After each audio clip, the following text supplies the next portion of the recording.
2-3 minute تک یہ سلسلہ جاری رہا، پھر ہماری آنکھوں نے خوفناک منظر دیکھا۔ ایک پولیس کار نے جیگوار کے بالکل قریب آ کر فائرنگ کی۔ خود کا رائفل کا ایک پورا برسٹ جیگوار کی کھڑکیوں میں لگا۔ ہمارے دیکھتے ہی دیکھتے جیگوار بری طرح لہرائی اور صرف 10-15 میٹر آگے ایک تناور درخت سے ٹکرا گئی۔ جیگوار کی رفتار خاصی تیز تھی۔ درخت سے ٹکرا کر اس نے قلع بازی کھائی اور نشیب میں لڑک گئی۔ ایک سماعت شکن دھماکہ ہوا اور چمک سے آنکھیں دھندلا گئیں۔ جیگوار یکا شعلوں کی لپیٹ میں آ گئی تھی۔ صورتحال سے اندازہ ہوتا تھا کہ شاید ہی کوئی زندہ بچ پایا ہو۔ اوہ گاڈ! پاشا کے ہونٹوں سے نکلا۔ میرا خیال ہے گاڑی میں دستی بم رکھ پھٹے ہیں، ڈرائیور نے تعصب سے کہا۔ زری گل کی پٹھانی روح بیدار ہو چکی تھی۔ میں دیکھ رہا تھا کہ رائفل پر اس کی گرفت مضبوط ہوتی جا رہی ہے۔ وہ چیخ کر بولا، ہمارا تو یہی رائے ہے پاشا صاحب کہ گاڑی رکوا دو، ہم کو بگوڑا نہیں بننا، ہم کو ان کا مقابلہ کرنا چاہیے۔ ان فرنگیوں میں سے 10-15 کو مار کر ہم بھی مر جائے تو اس میں کوئی مذاکرہ نہیں۔ اس کا مطلب مذائقہ تھا۔ لالے سدھیر کا شیدائی سدھیر کی زبان ہی بول رہا تھا۔ اپنے ساتھیوں کی ہلاکت کا منظر دیکھ کر پاشا کی آنکھوں میں بھی خون اترا ہوا تھا۔ اس نے زری سے دور مار رائفل لی اور کھڑکی میں سے پیچھے کی طرف رخ کر کے اگلی پولیس کار کو نشانہ بنانے کی کوشش کرنے لگا۔ اس نے 5-6 فائر کیے لیکن کامیابی نہیں ہوئی۔ اس رائفل کی بس مزید 2 گولیاں باقی رہ گئی تھیں۔ یہ بھی استعمال ہو جاتی تو یہ طاقتور رائفل ہمارے لیے لوہے کی لٹ کے سوا اور کچھ نہ رہ جاتی۔ صفدر کی طرح مجھے زری گل کے نشانے پر بھی اعتبار تھا۔ زری نے کئی مواقع پر صفدر ہی کی طرح حیران کن کارکردگی کا مظاہرہ کیا تھا۔ میں نے پاشا سے رائفل لے کر زری کو تھمائی اور اسے پولیس کار کو نشانہ بنانے کی ہدایت کی۔ کار کافی دور تھی اور یہی وجہ تھی کہ اس میں سے ہم پر فائر نہیں ہو رہا تھا۔ غالباً پولیس والوں کے پاس دور تک مار کرنے والی رائفل موجود نہیں تھی۔ زری نے فوری طور پر نشانہ نہیں لیا۔ وہ انتظار کر رہا تھا کہ ہموار سڑک آ جائے۔ جو ایک شکستہ ٹکڑے کے بعد ہموار سڑک شروع ہوئی، زری نے بڑے اعتماد سے نشانہ لینا شروع کیا۔ میں جانتا تھا کہ وہ ہیڈ لائٹ کے نیچے پہیے کو نشانہ بنائے گا۔ زری کا پہلا فائر ہی کارگر ثابت ہوا۔ ہم نے پولیس کار کی ہیڈ لائٹس کو بری طرح لہراتے اور ہچکولے کھاتے دیکھا۔ پھر وہ نشیب میں لڑک گئی۔ اس کی ایمرجنسی لائٹ اور ہیڈ لائٹ کی پوزیشن سے اندازہ ہوتا تھا کہ وہ الٹ چکی ہے۔ 1-2 منٹ بعد زری نے اس کے پیچھے آنے والی کار کو بھی نشانہ بنایا، لیکن اس مرتبہ وہ ٹائر برسٹ نہیں کر پایا۔ ہاں، کار کی ایک ہیڈ لائٹ ہماری نظروں سے اوجھل ہو گئی تھی۔ ایک دم 6 ساتھیوں کے کم ہو جانے سے ہماری طاقت نصف بلکہ نصف سے بھی کم رہ گئی تھی۔ دستی بموں کے علاوہ کم از کم 6 رائفلیں اس دوسری کار میں موجود تھیں۔ اس کے علاوہ فالتو ایمونیشن بھی تھا۔ بارش مسلسل ہو رہی تھی۔ درختوں کے درمیان گاہے بگاہے بجلی کی زبردست چمک بھی دکھائی دیتی تھی۔ غالباً خراب موسم کی وجہ سے پولیس کا ہیلی کاپٹر نظر نہیں آیا تھا، ورنہ عین ممکن تھا کہ ہمیں اس وقت تک فضائی پروٹوکول بھی حاصل ہوتا۔ پولیس کاروں نے ایک بار پھر قریب آنا شروع کر دیا۔ جب درمیانی فاصلہ کم ہوگا تو انہوں نے حسب توقع فائرنگ کرنا شروع کر دی۔ ہم بھی جواب دینے لگے۔ جلدی ہماری جیپ کی عقبی اسکرین ٹوٹ گئی۔ ایک گولی ڈرائیور کے کندھے میں لگی۔ وہ اب تک حتی الامکان تیزی سے ڈرائیونگ کرتا رہا تھا، لیکن اب اس کے لیے یہ ٹیمپو برقرار رکھنا ممکن نہیں رہا۔ پولیس کاریں مزید نزدیک آ گئیں۔ ہمارا مسئلہ ایمونیشن کا بھی تھا۔ 3 رائفلیں اور ایک سرکاری پسٹل تھا۔ کل ملا کر چاروں ہتھیاروں کے بس 40-50 راؤنڈ ہی باقی بچے تھے۔ دوسری طرف پولیس کاروں کے سوار مکمل طور پر لیس نظر آتے تھے۔ وہ بڑی فراخ دلی سے فائرنگ کر رہے تھے۔ ایک گولی میرے قریب بیٹھے ہوئے نقاب پوش کے سر میں لگی۔ میں نے اس کی کنپٹی کی طرف سے خون کی پچکاری نکلتے دیکھی۔ وہ میرے قدموں میں گرا اور گرتے ہی ساکت ہو گیا۔ یہی شخص تھا جو کچھ دیر پہلے ہمارے ساتھ ڈنر کر رہا تھا، گریپ فروٹ کا جوس پی رہا تھا اور مچھلی کے قتلے کھا رہا تھا۔ اب وہ ایک دوسری دنیا کا باسی تھا۔ اچانک ہماری جیپ کا ٹائر برسٹ ہو گیا۔ جیپ لڑکھڑاتی ہوئی ایک درخت سے ٹکرائی اور رک گئی۔ اس کا اگلا پہیہ بری طرح کیچڑ میں دھنس گیا تھا۔ شدید زخمی ڈرائیور کے لیے ممکن نہیں تھا کہ وہ جیپ کو گڑھے سے نکالنے کے لیے زیادہ جدوجہد کر سکتا۔ ہم نے جیپ سے نکل کر آس پاس کے درختوں کے پیچھے پوزیشن لینا بہتر سمجھا۔ جو ہی پاشا کی ہدایت پر ایک نقاب پوش نے جیپ کا دروازہ کھولا، گولیوں کی بوچھاڑ آئی اور وہ چھلنی ہو کر گھاس پر گر گیا۔ ہم بڑی بری پوزیشن میں تھے۔ ایک تو ہم نشیب میں تھے، دوسرے جس جگہ جیپ رکی تھی وہاں آس پاس کوئی تناور درخت نہیں تھا۔ ہم جیپ سے نکل کر تناور درخت کی طرف دوڑ لگاتے تو بلندی پر موجود پولیس والے ہمیں چھلنی کر ڈالتے۔ اگر جیپ کے اندر رہتے تو جیپ کو آگ لگنے کا خدشہ موجود تھا۔ اس کے علاوہ ہم جیپ میں رہتے ہوئے اپنے حریفوں کے لیے آسان نشانہ بھی تھے۔ نہایت مایوس کن صورتحال تھی۔ در حقیقت پچھلے 10-15 منٹ کی مارا ماری میں پاشا اپنے بیشتر ساتھیوں سے محروم ہو گیا تھا۔ 6 بندے تو جیگوار میں ہی کام آ گئے تھے۔ 2 جیپ میں ہلاک ہوئے۔ ڈرائیور شدید زخمی تھا۔ گولی اس کے بائیں کندھے میں لگی تھی اور غالباً پسلیوں کے اندر چلی گئی تھی، اس لیے گاڑی ڈرائیو کرنا ممکن نہیں رہا تھا۔ میرے اور پاشا کے علاوہ بس افزری اور علی وغیرہ جیپ میں رہ گئے تھے۔ ہمارا ایمونیشن اگلے 4-5 منٹ میں فنش ہو سکتا تھا۔ کیا خیال ہے، سرنڈر کر دیا جائے؟ میں نے پاشا سے پوچھا۔ وہ ہونٹ بھیج کر رہ گیا۔ تاہم زریگل چپ نہ رہ سکا. اوئے استاد صاحب, آپ ہم کو حکم صادر کرو نا, ہم کو بس 1-2 دستی بم دے دو, ہم ابھی ان کا بیڑا غرق فرمائے گا. دستی بم اس گاڑی میں تھے جو تباہ ہو گئی ہے. پھر ہم کو باہر نکل کر گولی چلانے کا اجازت دو.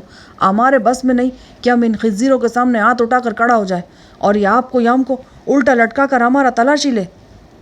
زری کا چہرہ بالکل لال ہو رہا تھا. میں جانتا تھا کہ اگر میں اسے ہلکا سا بھی اشارہ کر دوں تو وہ جیپ سے نکل کر 4-5 پولیس والوں کو پار کر دے اور خود بھی پار ہو جائے. وہ ایسا ہی دیوانہ تھا. میں نے پہلے بھی کئی بار اس کی دیوانگی کو لگام دی تھی, اب بھی دی. اتنے میں اوپر سے میگا فون کی گونجتی ہوئی آواز سنائی دی. تم لوگ پوری طرح نرغے میں ہو, بہتر ہے کہ ہاتھ اٹھا کر گاڑی سے باہر نکل آؤ. اس کے ساتھ ہی ہم پر سرچ لائٹس پھینکی جانے لگی. میں نے آنکھوں میں پاشا کو اشارہ کیا کہ اب سرنڈر کر دینا ہی بہتر ہے. ہم نے دروازہ کھولا اور یکے بعد دیگرے باہر نکل آئے. چند لمحوں میں بارش نے ہمیں بھگو کر رکھ دیا. سب سے پہلے میں نے اپنی رائفل سامنے گھاس پر پھینکی. دوسروں نے بھی ایسا ہی کیا. ہاتھ سر سے اوپر اٹھاؤ اور گاڑی کی طرف منہ کر کے کھڑے ہو جاؤ. جیکب کی تہمکانہ آواز نے تن بدن میں آگ سی لگا دی. ہم نے اس کی ہدایت پر عمل کیا. پاشا نے سرگوشی میں مجھ سے پوچھا, کیا خیال ہے, بھیڑ جائیں؟ بہادری اور خودکشی میں فرق ہوتا ہے. میں نے کہا, لیکن اچھا موقع ملا تو ضرور فائدہ اٹھائیں گے. میں نے یہ آخری فقرہ انگریزی میں کہا تھا. مقصد یہی تھا کہ کہیں لالے سدھیر کا شاگرد